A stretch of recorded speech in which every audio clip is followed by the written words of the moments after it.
हर संस्थान में कुछ ऐसे व्यक्ति बैठे रहते हैं जो क्या करते हैं, सेटिंगबाज होते हैं, है ना, किसी अन्य व्यक्ति ये आरोप जो लगा रहे हैं सर, हाँ, सेटिंगबाज वाली, तो ये क्या वाकई में ये चीज होता है? मेरे ख्याल से ये लगता है कि वो लोग इल्जाम लगा रहे हैं कि वो जो सीट है उसको पैसे में खरीदा जा रहा है। ऐसा कुछ नहीं है, सब मतलब वो उन लोगों की मेहनत ही है, ऐसा है कि वो सिलेक्शन पा रहे हैं। अभी जिस प्रकार से सीजीपीएससी में आरोप लग रहे हैं कि नेताओं और अधिकारियों के बेटे है ना, उनके पुत्री हो या उनके दामाद हो, उन लोग का टॉप 10 में सिलेक्शन हुआ है, तो कहीं ना कहीं ये जाहिर होता है कि इसमें कुछ गड़बड़ी हुई होगी। और अगर लगता है कि गड़बड़ियां बहुत ज्यादा है तो उसके लिए आंदोलन भी होगा, ठीक है, और आंदोलन में सभी जनता और सभी स्टूडेंट इसमें शरीक होंगे कि नहीं होंगे? नमस्कार, मैं हूं नागिनी साथ और आप देख रहे हैं छत्तीसगढ़ ग्राउंड न्यूज। इस वक्त मैं राजिम के छत्रपति IAS एकेडमी में मौजूद हूं और एक गंभीर विषय को लेकर यहां उपस्थित हुआ हूं। जिस प्रकार से देखा जाए तो प्रारंभिक दौर से ही PSC व्यापम जो है विवादों में रहा है और जिस प्रकार से हम देखते हैं कि युवाओं के भविष्य के साथ किस प्रकार से खिलवाड़ हो रहा है, इसी विषय को लेकर हम आज राजिम के इस छत्रपति IAS एकेडमी में आज आए हुए हैं। तो आइए जानते हैं आज के युवा जो कल के भविष्य बनने वाले हैं और क्या तैयारी कर रहे हैं और जिस प्रकार से जो घोटाले सामने आ रहे हैं, जिस प्रकार से युवाओं के भविष्य के साथ छलावा हो रहा है, इसी विषय को लेकर। जी बताएं, आप किस चीज की तैयारी कर रहे हैं? जी, जिस प्रकार से अभी जो है PSC द्वारा जिस प्रकार से घोटाले सामने आ रहे हैं, तो इस पर आपका क्या कहना है? जी, कांग्रेस सरकार पूरा सभी को कांग्रेसीकरण करके पूरा अपने जो है रिश्ते संबंधी सभी को भर रहे हैं, जिसके कारण पूरा जनता को मतलब बाकी युवाओं को तकलीफ हो रहा है।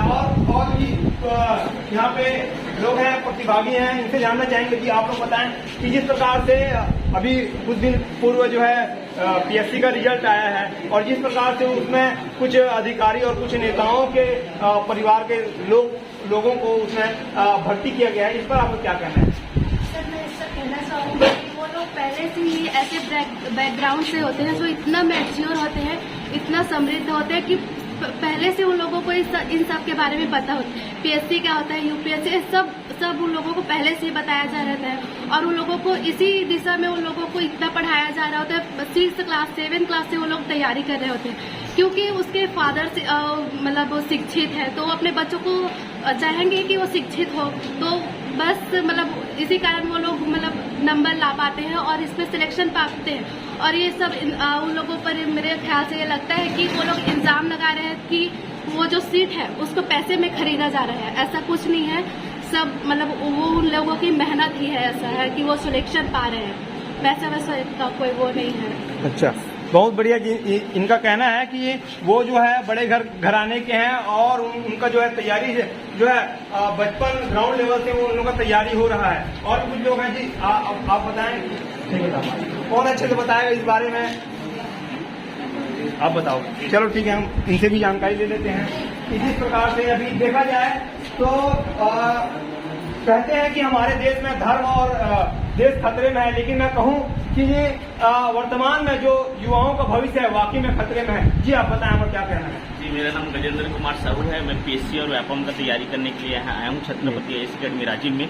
अभी जिस प्रकार से CGPSC में आरोप लग रहे हैं कि नेताओं और अधिकारियों के बेटे है ना, उनके पुत्री हो या उनके दामाद हो, उन लोग का टॉप 10 में सिलेक्शन हुआ है, तो कहीं ना कहीं ये जाहिर होता है कि इसमें कुछ गड़बड़ी हुई होगी। और अभी जो हॉस्टल वार्डन के एग्जाम है उसको व्यापम लेते थे, लेकिन उस एग्जाम को भी क्या CGPSC को दे दिए हैं, तो उसमें भी कुछ अंदाजा लगा सकते हैं कि उसमें भी कुछ गड़बड़ी हो सकती है। तो हम स्टूडेंट यही मांग करते हैं कि जो हॉस्टल वार्डन का जो एग्जाम है उसको व्यापम को दे, ताकि साक्षात रूप से हम मतलब अपना आकलन कर सके और आंसर से देख सके कि रिजल्ट क्या है। और जैसे PSC एग्जाम लेता है तो हम लोग रोल नंबर के थ्रू अपना परिणाम नहीं देख सकते हैं, तो कहीं ना कहीं हम लोग स्टूडेंट में कुछ न कुछ अनुशंसा रहता है कि कहीं ना कहीं गड़बड़ी हुई है। जी, किस चीज का तैयारी कर रहे हैं आप? मैं अभी व्यापम अभी आने वाला जो एग्जाम जैसे हॉस्टल वार्डन है, लेबर इंस्पेक्टर है, ये सब का तैयारी कर रहे हैं। कब से कर रहे हैं? ये मेरे के 1 साल हो गया तैयारी करते हैं। अच्छा, कोई ऐसा है क्या 5 साल 10 साल से ऐसा तैयारी कर रहे हैं कोई? जी, आप कब से तैयारी कर रहे हैं? 1 ही साल से कर रहे हैं। किस चीज का तैयारी कर रहे हैं? शिक्षक भर्ती। शिक्षक भर्ती। जिस प्रकार से अभी घोटाले, क्या ये घोटाला आपको लगता है कि ये घोटाला हुआ है इसमें? सब क्या है कि लेकर जा रहे हैं अपने रिश्तेदारी को, तो हो सकता है उसमें अंदेशा लगाया जा सकता है। ऐसा लगाया जा सकता है। जी, कुछ छात्र हैं, हम जानना चाहेंगे कि उनका क्या कहना है। जी बताएं आप क्या कहते हैं।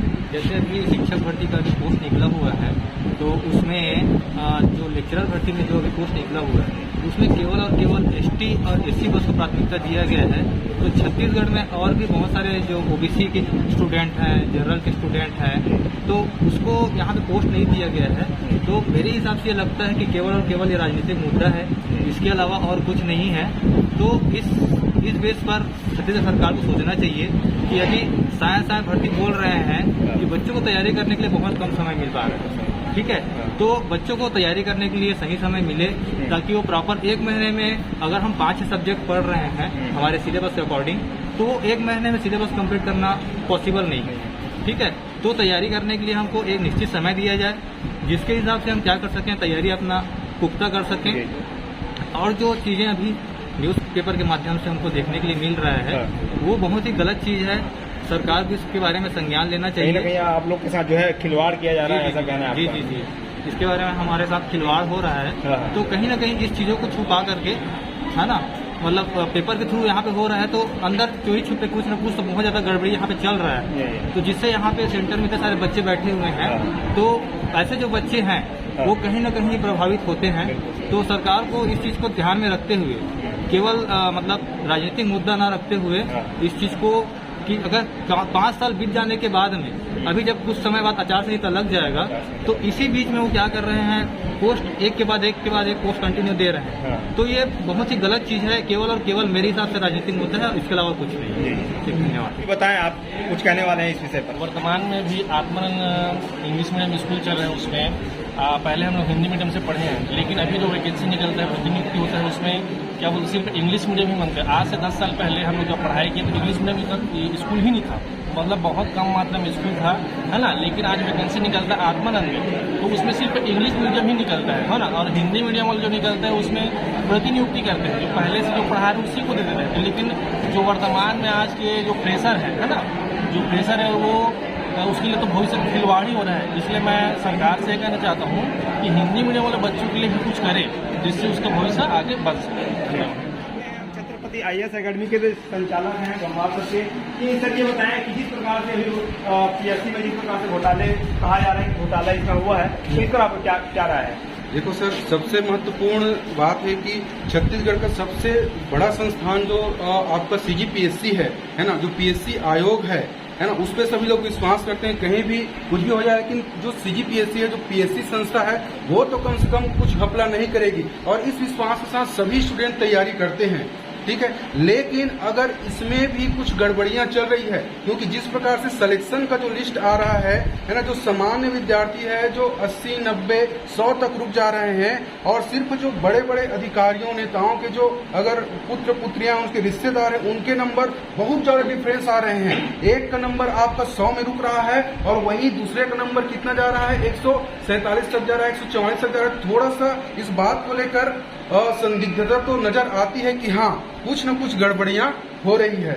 और हमारे स्टूडेंट जो लगातार मेहनत कर रहे हैं, अपने पूरा सब कुछ छोड़ के मेहनत कर रहे हैं, ऐसे लोगों के साथ अगर अन्याय होगा तो इसको बर्दाश्त किया जाएगा क्या? नहीं किया जाएगा। अगर चाहे कोई भी सरकार हो, चाहे वो कांग्रेस सरकार हो, चाहे भाजपा सरकार हो, या कोई भी अधिकारी हो, वो चाहे सचिव लेवल तक का हो या किसी पुलिस अधिकारी हो, अगर वे अपने रिश्तेदारों को अगर ज्यादा तवज्जो दे रहे हैं, तो ये आम जनता के साथ क्या होगा? अन्याय होगा। और इसको कोई भी स्टूडेंट या कोई भी जनता सहन नहीं करेंगे, क्योंकि अन्याय को सहना भी क्या है, एक बहुत बड़ी अपराध है। इसलिए हम लोग उस अपराध को नहीं करेंगे। और अगर लगता है कि गड़बड़ियां बहुत ज्यादा है, तो उसके लिए आंदोलन भी होगा, ठीक है। और आंदोलन में सभी जनता और सभी स्टूडेंट इसमें शरीक होंगे कि नहीं होंगे? ठीक है। इसलिए मैं सभी आयोग से, चाहे व्यापम हो चाहे PSC हो, उससे निवेदन करूंगा कि वे अपनी पारदर्शिता बनाए रखें, ताकि विश्वास बना रहे।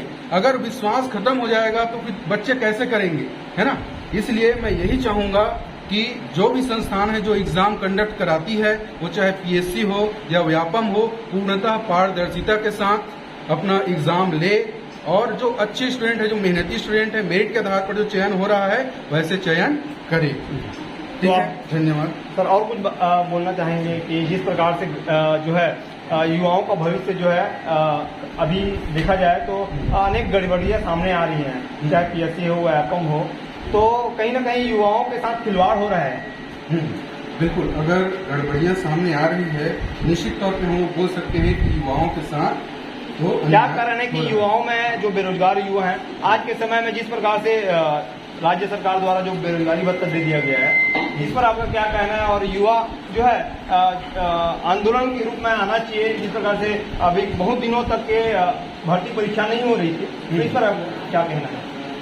भर्ती परीक्षाएं बहुत समय से रुकी हुई थी और अभी जब भर्ती परीक्षा आना शुरू हुई है तो लगातार आ रही है और हर सप्ताह कुछ न कुछ वैकेंसी आ रहा है, तो इसके कारण बच्चों को भी थोड़ा दिक्कत होती है। थोड़ा सा गैप देना चाहिए कि भाई अब शिक्षक भर्ती आ गया, ठीक है, उसके ठीक एक सप्ताह बाद क्या है, श्रम निरीक्षक है, फिर अगला एग्जाम है, फिर अगला एग्जाम है। ऐसे में बच्चों को भी ये कंफ्यूजन हो जाता है कि किसकी तैयारी करें, एक एक सप्ताह में थोड़ी तैयारी हो पाएगा। इसलिए मैं निवेदन करूंगा, व्यापम हो चाहे कोई अन्य संस्थान हो, कि भाई ठीक है, आपने शिक्षक भर्ती के लिए 30 दिन का समय दिया, ठीक है, तो अन्य एग्जाम के लिए भी ठीक ठाक समय दें ताकि बच्चों को तैयारी करने में कोई दिक्कत ना हो, ठीक है। ऐसा नहीं कि केवल चुनावी घोषणा के रूप में वैकेंसी निकाले जा रहे हैं, है ना, ऐसा नहीं होना चाहिए।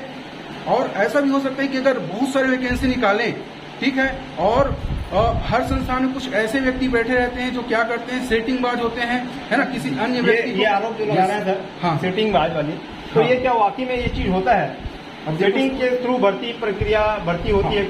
हाँ, मैं तो यही कहूंगा कि सेटिंग के थ्रू तो भर्ती प्रक्रिया नहीं होनी चाहिए, लेकिन जिस प्रकार से वर्तमान में अभी न्यूज़पेपर चल रहा है, जैसे न्यूज आ रहा है, इस और कुछ उन लोग प्रूफ भी दे रहे हैं कि भाई हाँ ऐसा होता है, तो कहा जा सकता है कि कुछ न कुछ गड़बड़ियां तो हो रही है, ठीक है। ये भी नहीं बोल सकते कि पूर्णतः पारदर्शी है, ठीक है, तो कुछ न कुछ गड़बड़ियां हो रही है और इन गड़बड़ियों को दूर करना सरकार का कर्तव्य है। सरकार इसमें आगे आए, नहीं तो फिर सरकार को ही समस्या होगी, क्योंकि ऊपर में कौन बैठा हुआ है, सरकार बैठा हुआ है। अगर सरकार के अधिकारी कुछ ऐसा करते हैं, ठीक है, तो इसके कारण बहुत समस्या हो सकती है ना। इसीलिए मैं चाहूंगा कि जो भी एग्जाम हो पूर्णतः पारदर्शी हो और छात्रों के हित में हो और किसी के साथ अन्याय न हो। तो आप देख सकते हैं किस प्रकार से युवाओं में एक प्रकार से इसको लेकर नाराजगी है। और साथ ही मैं आपको बताना चाहूंगा कि ऐसे ही ग्राउंड न्यूज की खबरों को देखने के लिए चैनल को सब्सक्राइब करें, लाइक करें, शेयर करें और जो है युवाओं की आवाज को दूर तक पहुंचाएं। जो अधिकारी हैं, मंत्री हैं, मुख्यमंत्री हैं, प्रधानमंत्री हैं, उन तक पहुंचाएं। धन्यवाद। मैं हूं नागिन निषाद।